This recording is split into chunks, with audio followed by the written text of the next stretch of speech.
વડોદરામાં આવેલી Sudeep pharma company IPO લઈને આવે છે.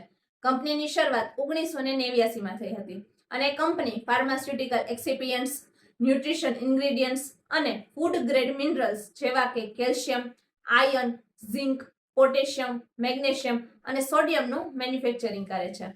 કંપની ફાર્મા, ફૂડ અને ન્યુટ્રિશન સેક્ટર્સની 200 કરતા પણ વધારે પ્રોડક્ટ્સ બનાવે છે અને 100 કરતા પણ વધારે દેશોમાં તેને એક્સપોર્ટ કરે છે.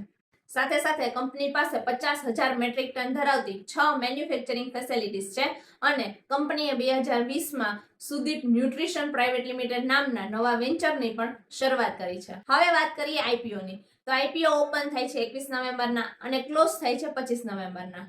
ટોટલ ઇશ્યુ સાઇઝ છે 895 કરોડ રૂપિયા, જેમાંથી ફ્રેશ ઇશ્યુ છે 95 કરોડ રૂપિયા અને ઓફર ફોર સેલ છે 800 કરોડ રૂપિયાનો. પ્રાઇસ બેન્ડ છે 563 થી લઈને 593 રૂપિયા પર શેર અને લોટ સાઇઝ છે 25 શેર્સની.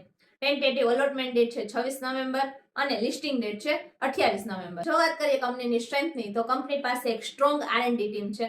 તેથી કંપની કોઈ પણ નવા ઇનોવેશન અને પ્રોડક્ટ એડવાન્સમેન્ટ સરળતાથી કરી શકે છે અને કંપની પાસે 200 કરતા પણ વધારે પ્રોડક્ટ્સ છે. તેથી ગ્લોબલ લેવલ પર પણ કંપની સરળતાથી ક્લાયન્ટ્સ મેળવી શકે છે.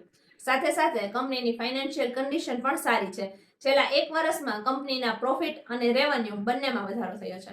જો વાત કરીએ ચેલેન્જીસની, તો કંપનીએ ઇન્ડિયામાં અને ઇન્ડિયાની બહાર બંને જગ્યાએ કોમ્પિટિટર્સ સામે ટકી રહેવાનું છે અને કંપનીનો 35% રેવન્યુ ટોપ 10 ક્લાયન્ટ પાસેથી આવે છે. તો જો તે ક્લાયન્ટ્સ ઓછા થશે તો કંપનીના રેવન્યુમાં ઇમ્પેક્ટ પડી શકે છે અને કંપનીની બધી મેન્યુફેક્ચરિંગ ફેસિલિટીઝ ગુજરાતમાં આવેલી છે. તે પણ કંપની માટે એક રિજનલ રિસ્ક બની શકે છે.